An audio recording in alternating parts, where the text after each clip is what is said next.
नमस्कार दोस्तों, स्वागत है हमारी वीडियो में। और आज हम बात करने वाले हैं मानव जनन तंत्र के बारे में। और ये हाई स्कूल और इंटर का मोस्ट इम्पोर्टेंट चैप्टर है और इससे 5 नंबर के क्वेश्चन तो पूछे ही जाते हैं, ठीक है। और इसे नेक्स्ट लेवल में भी पूछे जाते हैं, जैसे नीट हो गया और भी क्लासेस हो गई, ठीक है। उसमें बहुत सारे क्वेश्चन आते हैं, ठीक है। तो इसको आज हम कवर करने वाले हैं और विस्तार पूर्वक पढ़ाने वाले हैं। और 15 या 20 मिनट की वीडियो रहने वाली है। इसमें आप लोगों के 5 नंबर क्लियर होने वाले हैं। तो देर ना करते हैं और स्टार्ट करते हैं अपनी वीडियो को।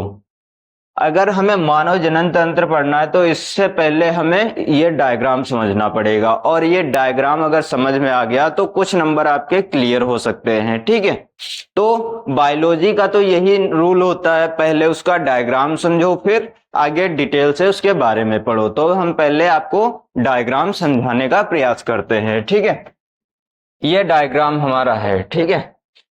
ये डायग्राम में सबसे ऊपर से स्टार्ट करते हैं। सबसे ऊपर का जो ये पार्ट दिख रहा है आपको, ठीक है, ये जो पार्ट दिख रहा है इसको हम क्या बोलते हैं? मूत्राशय। क्या बोलते हैं? मूत्राशय, ठीक है। मूत्राशय को इंग्लिश में ब्लैडर भी कह सकते हो और यूरिनरी ब्लैडर भी कह सकते हो। और इसमें होता क्या है? यूरिनरी ब्लैडर मतलब मूत्राशय में जो मूत्र होता है, टॉयलेट होता है, पेशाब होता है, ये सारा क्या होता है? स्टोर होता है, ठीक है। यहीं पर आके रुकता है। तो ये क्या है हमारा? मूत्राशय। इसको क्या बोलते हैं? मूत्राशय। इसमें क्या होता है? मूत्र स्टोर होता है, ठीक है। इसमें क्या होता है? मूत्र जो होता है स्टोर होता है। नेक्स्ट, इसी के जस्ट नीचे ये जो पार्ट दिख रहा है आपको, ये वाला जो पार्ट दिख रहा है इसको क्या बोलते हैं? शुक्राशय। इसको क्या बोलेंगे? शुक्राशय। मूत्राशय के ठीक नीचे क्या होता है? शुक्राशय। और इसको इंग्लिश में क्या बोलते हैं? Seminal vesicle. सेमिनल वेसिकल के नाम से जानते हैं, ठीक है। नेक्स्ट, शुक्राशय के ठीक नीचे, शुक्राशय के ठीक नीचे ये जो पार्ट दिख रहा है इतना, ठीक है, इसको क्या बोलते हैं? प्रोस्टेट ग्रंथि। प्रोस्टेट ग्रंथ या प्रोस्टेट ग्लैंड भी कहा जाता है, ठीक है। प्रोस्टेट ग्रंथ या प्रोस्टेट ग्लैंड। और प्रोस्टेट ग्लैंड के ठीक नीचे ये जो छोटा छोटा पार्ट दिख रहा है, ये वाला जो छोटा वाला पार्ट है इसको क्या बोलते हैं? कंद मूत्रपथ ग्रंथि। कंद मूत्रपथ ग्रंथि। और इसको इंग्लिश में क्या बोलते हैं? ट्यूबरक्लोसिस। ट्यूबरक्लोसिस। ट्यूबरक्लोसिस से जानते हैं, ठीक है। अब जो ये पाइप दिख रही है, ये वाली जो पाइप बनी जैसी दिख रही है, इसको क्या बोलते हैं? तो इसको बोलते हैं मूत्र मार्ग। मूत्र मार्ग। इसमें क्या होता है? मूत्र का आना जाना रहता है। आता तो ऊपर से और जाता नीचे से निकल जाता है। जैसे ये जो पाइप है ये मूत्र का निष्कासन करती है। ये जो पाइप होती है ये मूत्र का निष्कासन मतलब मूत्र बाहर निकलता है। जो टॉयलेट होता है, पेशाब कहा जाता है, ठीक है, वो क्या होता है? बाहर निकलता है। और इससे वीर्य भी निकलता है। इसी नली से वीर्य का भी निष्कासन होता है। तो इसको वीर्य मार्ग या मूत्र मार्ग भी कह सकते हैं, ठीक है। और इसके नीचे जो ये पार्ट दिख रहा है उभरा उभरा टाइप का, मतलब मोटा मोटा पाइप दिख रहा है, पार्ट दिख रहा है, इसको क्या बोलते हैं हम? शिश्नमुंड। शिश्नमुंड या पेनिस के नाम से जानते हैं। शिश्नमुंड को इंग्लिश में क्या कहते हैं? पेनिस कहते हैं, ठीक है। इतना क्लियर हो गया होगा। अब जो ये दो अंडे के आकार के दिख रहे हैं, ये जो अंडा, इसको क्या बोलते हैं? तो इसको वृषण बोलते हैं। वृषण, टेस्टिस। क्या बोलते हैं? वृषण। इसको वृषण, टेस्टिस।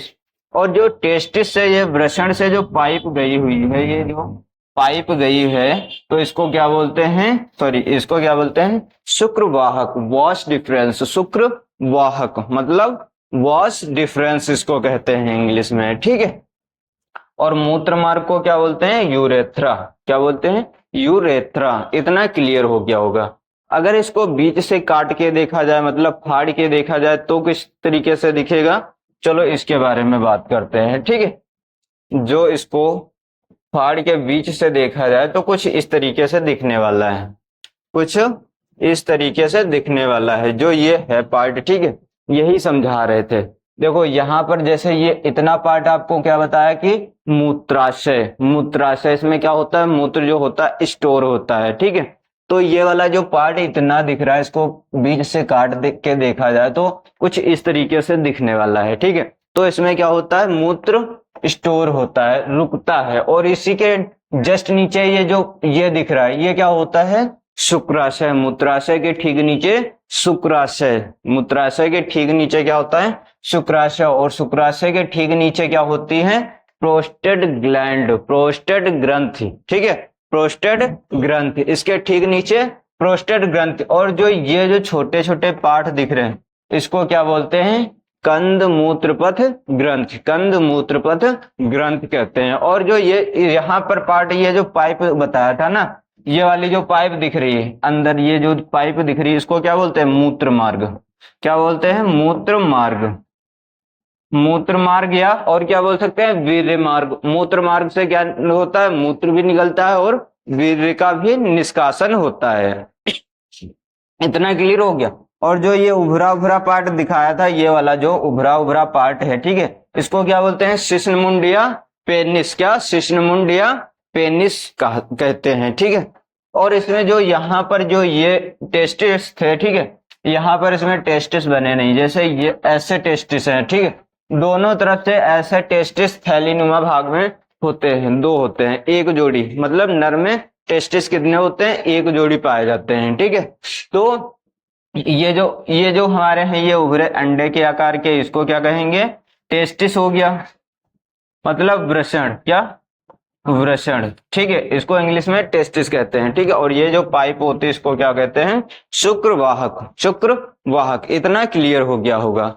अब अगर टेस्टिस के बारे में थोड़ा बात किया जाए तो इसका क्या होता है, मतलब इसके बारे में बात करें और इसकी पूरी जानकारी देते हैं टेस्टिस के बारे में, ठीक है।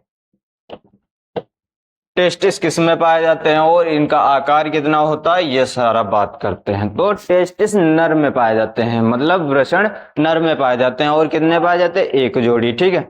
यहाँ पर कुछ पॉइंट बना के लिख रहे हैं, मोस्ट इंपॉर्टेंट पॉइंट है, ठीक है। और हर एक पॉइंट को अच्छे से देखना और पढ़ना। जैसे एक जोड़ी क्या पाए जाते हैं, सॉरी एक मिनट,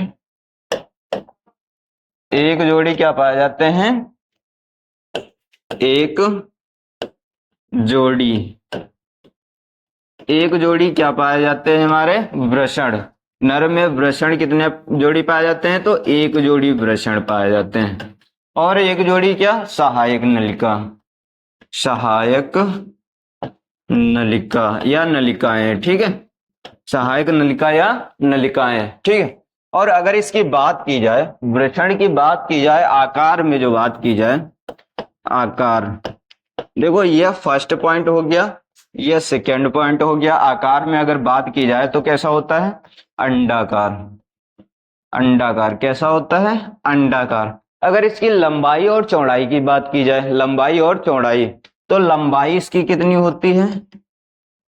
लंबाई कितनी होती है इसकी? तो 4 से 5 सेंटीमीटर। कितनी? 4 से 5 सेंटीमीटर लंबाई होती है। अगर चौड़ाई की बात की जाए, चौड़ाई की, वयस्क मनुष्य में बता रहे हैं, ठीक है, लंबाई और चौड़ाई, तो इसकी चौड़ाई की बात की जाए तो 2 से 3 सेंटीमीटर। चौड़ाई कितनी होती है? 2 से 3 सेंटीमीटर। और लंबाई कितनी होती है? 4 से 5 सेंटीमीटर। इतना क्लियर हो गया। अगर इसकी बात की जाए किस में पाया जाता है, तो नर में पाया जाता है। किस में पाया जाता है? नर में पाया जाता है। कितने जोड़ी? एक जोड़ी पाए जाते हैं, ठीक है।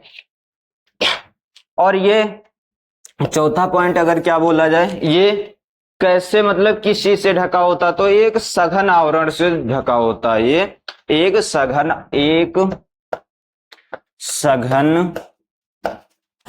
आवरण से ढका होता है, सघन आवरण से ढका होता है, ठीक है। और इसके अंदर जो कक्ष पाए जाते हैं, सॉरी यहां देख लेना, ठीक है। पांचवा पॉइंट क्या होता है? वृषण में कितने कक्ष पाए जाते हैं? तो 250 से लेके 300 तक, मतलब वृषण में कितने कक्ष होते हैं? कक्ष होते हैं, तो कितने होते हैं? 250 से, मतलब 250 से लगा के 300 कक्ष होते हैं, या कोष्ठक भी कह सकते हो। और हर एक कक्ष में 1 से 2 अधिकुंडलित कोशिकाएं, नलिकाएं पाई जाती हैं, ठीक है। और उसी के अंदर वीर्य का निर्माण होता है। ठीक है, इतना क्लियर हो गया होगा वृषण के बारे में। ठीक है, अब इसकी डिटेल से और पढ़ते हैं, इसके बारे में डिटेल से और पढ़ते हैं। इतना क्लियर हो गया होगा, ये नोट है, मतलब पॉइंट है कुछ, इसको याद कर लेना। ठीक है, अब पढ़ते हैं मानव जनन। मानव तो पता है क्या होता है, ह्यूमन मतलब मनुष्य। ठीक है, अब जनन, जो जनन मतलब क्या होता है, जो अपने जैसी संतान उत्पन्न करने की क्षमता रखता है। ठीक है, उसको क्या कहते हैं, जनन, सिंपल सी भाषा में। अगर पूरा मानव जनन, ह्यूमन रिप्रोडक्शन के बारे में बात करें तो क्या होता है, मनुष्य जो होता है एक लिंगी प्राणी है। अब एक लिंगी प्राणी है, एक लिंगी का मतलब क्या होता है, जिसमें नर जनन तंत्र और मादा जनन तंत्र अलग अलग पाए जाते हों, वो क्या होता है, एक लिंगी प्राणी। जैसे क्या हो गया, मनुष्य, मनुष्य में क्या होता है, नर युग्मक किसमें पाए जाते हैं, नर में, और मादा युग्मक किसमें पाए जाते हैं, मादा में पाए जाते हैं। ठीक है, तो ये कैसा है, एक लिंगी प्राणी हो गया। जैसे कुत्ता हो गया, बिल्ली हो गई, और भेड़ बकरी हो गए। ठीक है, बैल हो गए, ये सारे किस चीज के हैं, एक लिंगी प्राणी हैं। ठीक है, इतना क्लियर हो गया, एक लिंगी किसे कहते हैं। नेक्स्ट, नर जनन तंत्र यानी मेल में पाया जाता है, और नर में क्या पाया जाता है, मेल में क्या पाया जाता है, मेल में क्या पाया जाता है, नर जनन तंत्र। नर जनन तंत्र किस में पाया जाता है, मेल में। ठीक है, और मादा जनन तंत्र किस में पाया जाता है, फीमेल में। मेल में क्या पाया जाता है, नर जनन तंत्र, और मादा जनन तंत्र किस में पाया जाता है, फीमेल में। ठीक है, इतना क्लियर हो गया। नर जनन तंत्र में नर युग्मक बनते हैं। क्या बनते हैं, नर युग्मक, मतलब शुक्राणु का निर्माण होता है। शुक्राणु का निर्माण किसमें होता है, नर में। मेल में, मेल में किस चीज का निर्माण होता है, स्पर्म का। किसका, स्पर्म, मतलब शुक्राणु का। किसका, शुक्राणु का निर्माण होता है। शुक्राणु का निर्माण किसमें होता है, नर में, मतलब मेल में। और अंडाणु का निर्माण किसमें होता है, फीमेल में। अंडाणु का निर्माण किसमें होता है, फीमेल में। ठीक है, जिसको मादा युग्मक बोलते हैं। ठीक है, इतना क्लियर हो गया होगा। अगर कुछ भी दिक्कत हो, मतलब समझ में ना आया, कुछ डाउट हो, तो कमेंट सेक्शन में जरूर पूछ सकते हैं। ठीक है, उसका रिप्लाई हम जरूर देंगे। ठीक है, अब मानव जनन तंत्र, मानव जनन तो पढ़ लिया, अब मानव जनन तंत्र क्या होता है। देखो, मानव जनन करने के लिए हमें एक ही चीज की तो जरूरत नहीं होते, और कुछ भी पार्ट होते हैं ना। जैसे कंप्यूटर हो गया, ठीक है, कंप्यूटर सिंगल ऐसे ही तो चलेगा नहीं, उसको भी तो कुछ और चाहिए। बैटरा हो गया, मतलब जिससे वो एनर्जी, मतलब सॉरी, लाइट खींचेगा। ठीक है, माउस हो गया, कीबोर्ड हो गया, तो एक तंत्र समूह बन जाता है। ठीक है, ऐसे ही कुछ शरीर में पार्ट हैं, उसका मतलब एक ही चीज से तो कुछ होगा नहीं, उसको भी तो कुछ और सी पार्ट की जरूरत होगी, तो तंत्र मतलब सिस्टम बन जाएगा। तो अगर यहाँ बात की जाए मानव जनन तंत्र सिस्टम कौन कौन से और भी हो सकते हैं, ठीक है, तो वे अंग जो मानव जनन में सहायक होते हैं, हमारे शरीर में या बॉडी में ऐसे जो अंग होते हैं जो जनन में सहायक होते हैं, उन्हें मानव जनन तंत्र कहते हैं, मानव जनन तंत्र कहते हैं। ठीक है, और इसको दो भागों में बांटा गया है, निम्नलिखित दो भागों में बांटा गया है। पहला प्राथमिक जनन और दूसरा द्वितीयक जनन अंग। ठीक है, प्राथमिक जनन अंग क्या होता है, इसके बारे में बात करते हैं। प्राथमिक जनन अंग, ये रहा हमारा प्राथमिक जनन अंग, मतलब प्राइमरी रिप्रोडक्टिव सिस्टम, रिप्रोडक्टिव या रिप्रोडक्शन ऑर्गन। ठीक है, क्या होता है, देखते हैं। अगर नर में मुख्य जनन अंग की बात की जाए, मुख्य जनन अंग, नर में मुख्य जनन अंग कौन होता है, तो वृषण। क्या होता है, वृषण। और वृषण में क्या बनते हैं, स्पर्म, मतलब शुक्राणु बनते हैं। क्या बनते हैं, शुक्राणु। किसमें बनेंगे, मेल में। ठीक है, और अंडाणु किसमें बनते हैं, मादा जनन की अगर बात की जाए, मुख्य जनन में, मादा में मुख्य जनन की अंग की बात की जाए तो क्या होता है, अंडाणु। क्या होता है, अंडाणु, सॉरी अंडाशय। क्या होता है, अंडाशय। अंडाशय में क्या बनते हैं, अंडाणु बनते हैं। अंडाशय में क्या बनेंगे, अंडाणु। और शुक्राणु किसमें बनते हैं, तो वृषण में, सॉरी मेल में बनते हैं। ठीक है, इतना क्लियर हो गया। अब द्वितीयक अंग की बात करते हैं, मतलब प्राथमिक तो हो गया, अब द्वितीयक में क्या होता है, द्वितीयक जनन अंग। द्वितीयक जनन में अंग की बात की जाए तो नर में कितने हो सकते हैं, सहायक अंग। पहला वृषण कोश, अधिवृषण, शुक्रवाहिनियां, शुक्राशय, शिश्न, प्रोस्टेट ग्रंथियां, कॉपर्स ग्रंथियां आदि और भी हो सकती हैं सहायक जनन अंग में। ठीक है, इतने मोस्ट इंपॉर्टेंट है इसलिए यहाँ पर लिख दिया है। ठीक है, मादा में अगर बात की जाए सहायक अंग की तो पहला तो हो गया गर्भाशय, दूसरा अंडवाहिनियां, योनि भाग, स्तन ग्रंथियां आदि और भी हो सकती हैं। ठीक है, इतना क्लियर हुआ। अब इसके थोड़ा डिटेल से और बात करते हैं, जैसे नर में क्या है, वृषण, अधिवृषण। ठीक है, इसके बारे में अभी बात करेंगे। ठीक है, इसके नेक्स्ट नर जनन तंत्र पहले जान लेते हैं थोड़ा, फिर इसके बारे में बात कर लेते हैं। ठीक है, नर जनन तंत्र, नर जनन तंत्र की अगर परिभाषा के अनुसार देखा जाए तो नर में विभिन्न अंग जैसे वृषण, नर में वृषण किसमें पाए जाते हैं, मेल में, सहायक ग्रंथियां मेल में, मतलब जैसे वृषण सहायक नलिकाएं व ग्रंथियों के समूह को जो नर युग्मक को बनाते हैं, किसको बनाते हैं, नर युग्मक को बनाते हैं, उन्हें क्या कहते हैं, नर जनन तंत्र कहते हैं। उसको क्या कहते हैं, नर जनन तंत्र कहते हैं। ठीक है, इतना क्लियर हो गया। अब उसके बारे में बात कर लेते हैं। ठीक है, किसको, वृषण, वृषण, वृषण कोश। ठीक है, तो वृषण कोश हमारा क्या होता है, वृषण जिस थैलीनुमा संरचना में उपस्थित होता है उसे वृषण कोश या वृषण कोश को क्या कहते हैं, स्क्रोटम भी कहा जाता है। वृषण कोश को स्क्रोटम भी कहा जाता है। वृषण जिस थैलीनुमा मतलब एक ऐसी थैली होती है इस आकार की, इसमें क्या होते हैं, वृषण होते हैं। ठीक है, ये, ठीक है, ये क्या होते हैं, अंडा के आकार के इसमें भरे होते हैं और ये सघन आवरण मतलब 2 लेयर से ढके होते हैं। ठीक है, ये क्या होते हैं, वृषण कोश, क्या होते हैं, वृषण कोश, स्क्रोटम, और ये क्या होते हैं, शुक्राशय, और इसको ये सॉरी टेस्टिस हो गया, ये वृषण कोश हो गया, स्क्रोटम। ठीक है, और ये शुक्राशय। इतना क्लियर हो गया। और जिस ये थैलीनुमा में भरे रखे होते हैं मतलब लटके होते हैं, ठीक है, उसको क्या कहते हैं, वृषण कोश कहा जाता है। इस थैली में ये लटके हुए हैं तो ये क्या है, वृषण कोश। जैसे सब्जी लेने जाओ, उसमें क्या होता है, पन्नी में सब्जी देता है, पॉलीथीन में, ठीक है, जिसमें वो टांग के लाते हो। ठीक है, जो वो पन्नी हो गई वो क्या होती है, वृषण कोश। ठीक है, और जो सब्जी उसमें रखी है वो क्या हो गया, टेस्टिस हो गया, और जो पकड़ के लाते हो वो क्या होगा, शुक्राशय, क्या, शुक्राशय। ठीक है, तीनों चीज समझ में आ गई।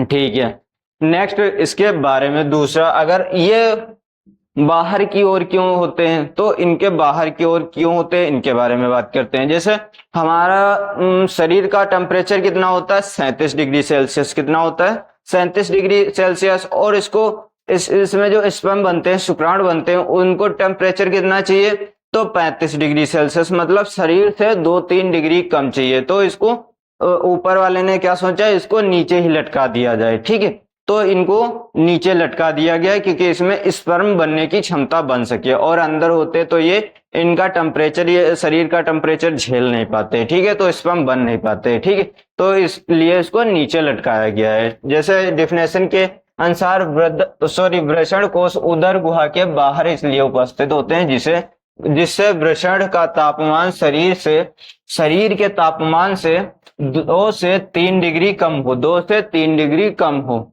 और ये जो ऊपर का भाग होता है, कमर के ऊपर का भाग होता है, जैसे पेट हो गया, इसको क्या कहते हैं, उदर गुहा। उदर गुहा मतलब जैसे उदर गुहा इसलिए ये उदर गुहा मतलब ये पेट को हम लोग क्या कहेंगे, उदर गुहा। जैसे गणेश जी होते हैं, ठीक है, उनका पेट लंबा होता है तो उनको क्या कहते हैं, लंबोदर। लंबोदर, लंबा है जिसका उदर, मतलब पेट जिसका लंबा होता है, जैसे पेट उसका लंबा है तो उसको लंबोदर, मतलब ये क्या है, उदर, उदर गुहा। ठीक है, उदर गुहा के ठीक नीचे ये लटके होते हैं। ठीक है, इतना क्लियर हो गया होगा।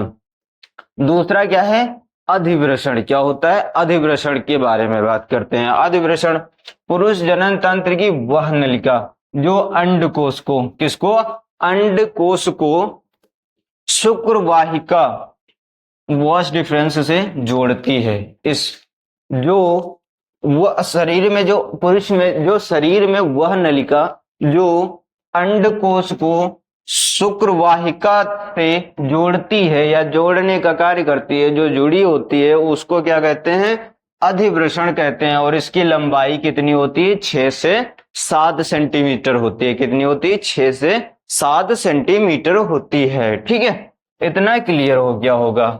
नेक्स्ट इसके बारे में बात करते हैं। नेक्स्ट हमारा शुक्रवाहक नलिका। अब शुक्रवाहक नलिका क्या होती है, अब इसके बारे में बात करते हैं। तो शुक्रवाहक नलिका, इन नलिकाओं का काम क्या होता है, शुक्राणुओं को अंडकोश में उसके भंडारण स्थान से दूर ले जाना। मतलब उसके जो भंडारण स्थान है, जो उसका स्थान होता है, उसको एक जगह से दूर ले जाने का कार्य कौन करता है, तो शुक्रवाहक नलिका जो होती है ये इसका कार्य होता है। ठीक है, इतना क्लियर हो गया होगा। नेक्स्ट क्या है, शिश्न। शिश्न या शिश्न मुंड। ठीक है, इसका क्या कार्य होता है, वह बाह्य जननेंद्रिय, शरीर में जो नीचे की ओर जो यहाँ उभरा हुआ पार्ट था, इसको क्या बोलते हैं, शिश्न मुंड। ठीक है, शिश्न मुंड या पेनिस। जननेंद्रिय, यह बाह्य जननेंद्रिय मतलब बाहर की ओर। ठीक है, मूत्र नलिका शिश्न के रास्ते से बाहर खुलती है। मूत्र नलिका या वीर्य मूत्र दोनों का परिवहन कराती है। जो यहाँ पर छेद होता है। ठीक है, अब यहाँ से जो मूत्र होता है या वीर्य होता है, इसका निष्कासन कौन करता है, तो हमारा शिश्नमुंड। शिश्नमुंड से ही बाहर की ओर खुलता है। ठीक है, तभी तो बाहर निकलता है। इतना क्लियर हो गया। दोनों का क्या होता है, परिवहन मतलब बाहर निकालने का काम करती है। नेक्स्ट क्या है, शुक्राशय। अब शुक्राशय क्या होता है, यह एक जोड़ी मूत्राशय के ठीक पीछे, मूत्राशय के ठीक पीछे उपस्थित होता है या स्थित होता है। ये वीर्य का लगभग 60%, कितने, 60% भाग बनाता है। वीर्य का कितने परसेंट, 60% भाग बनाता है। कौन बनाता है, शुक्राशय। कौन बनाता है, शुक्राशय। ठीक है, इतना क्लियर हो गया। नेक्स्ट इसके बारे में बात करते हैं। नेक्स्ट मुख्य या प्राथमिक अंग। मुख्य या प्राथमिक अंग, प्राइमरी रिप्रोडक्शन, मतलब प्राइमरी, पहला क्या है, वृषण। प्राथमिक जनन अंग क्या है, वृषण। अब वृषण बता चुके हैं, फिर भी यहां से डिफिनेशन के अनुसार थोड़ा समझ लो। ठीक है, वृषण में एक जोड़ी वृषण होते हैं, सॉरी पुरुषों में वृषण एक जोड़ी होते हैं, जिसको टेस्टिस कहते हैं।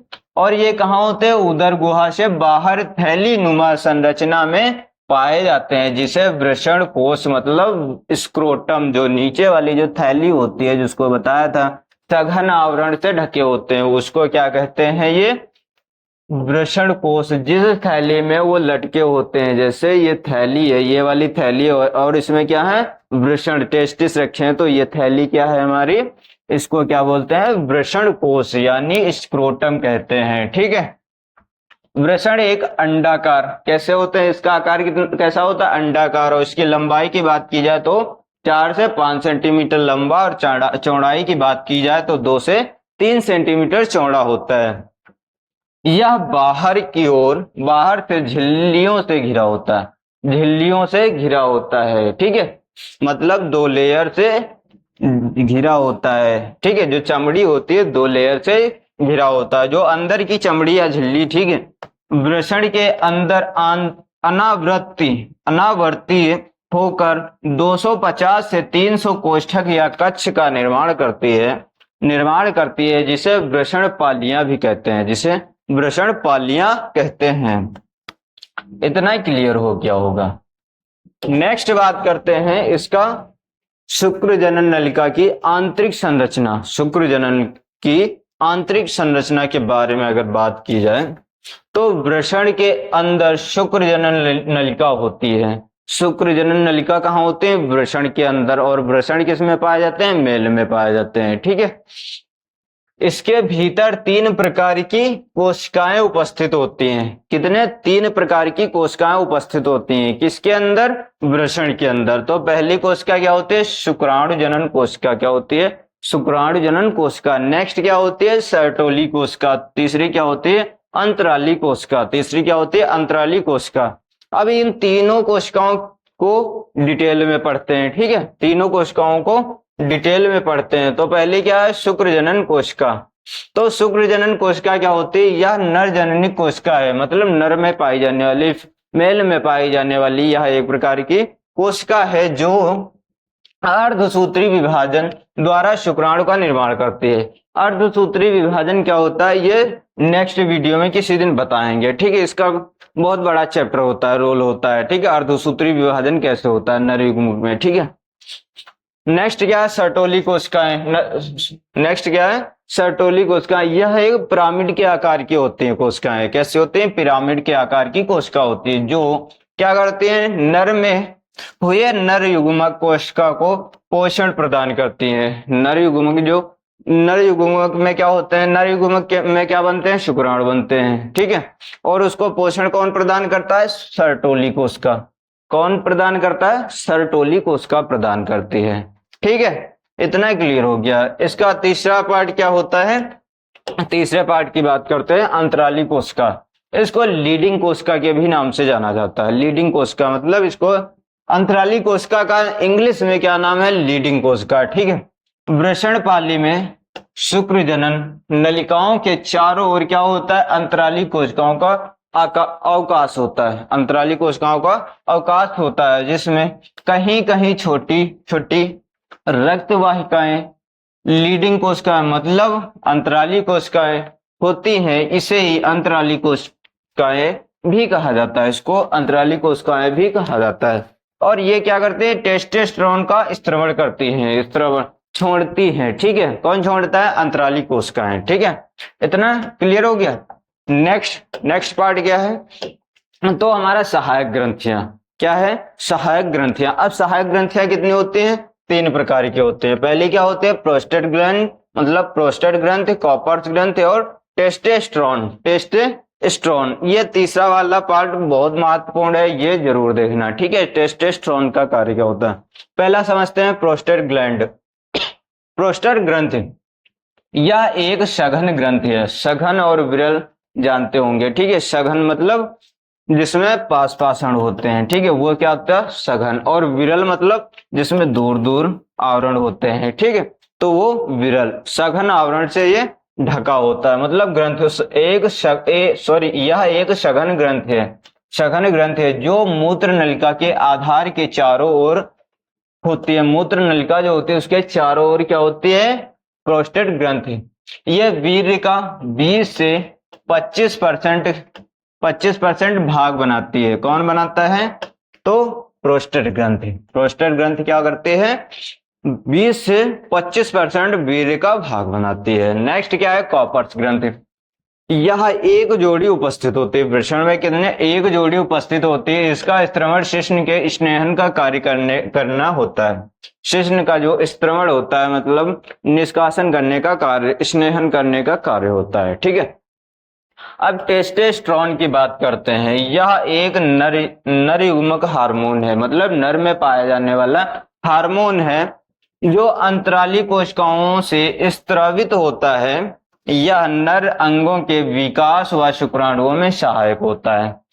टेस्टोस्टेरोन जो होता है यह किस में पाया जाता है? नर युग्मक में पाया जाता है, ठीक है। और ये पाया कहाँ जाता है? तो वृषण में पाया जाता है, ठीक है। अब वृषण में पाया जाता है जो टेस्टोस्टेरोन हार्मोन है, इसका कार्य क्या होता है? ये हमारा लास्ट है, ठीक है, और इसको जरूर देखना। तो इसका कार्य क्या होता है? जब जैसे बच्चे जैसे जवान हो गए, ठीक है, उसमें ये लक्षण होते हैं जैसे दाढ़ी मूछ निकलना और रोमांस हो जाना, रोम निकलना, ठीक है, आवाज भारी हो जाना। ये किसके कारण होता है? टेस्टोस्टेरोन के कारण होता है, ठीक है। हमारा यहीं पर ये चैप्टर समाप्त होता है और मिलते हैं नेक्स्ट वीडियो में। वीडियो कैसी लगी जरूर बताना कमेंट सेक्शन में, ठीक है। तब तक के लिए नमस्कार।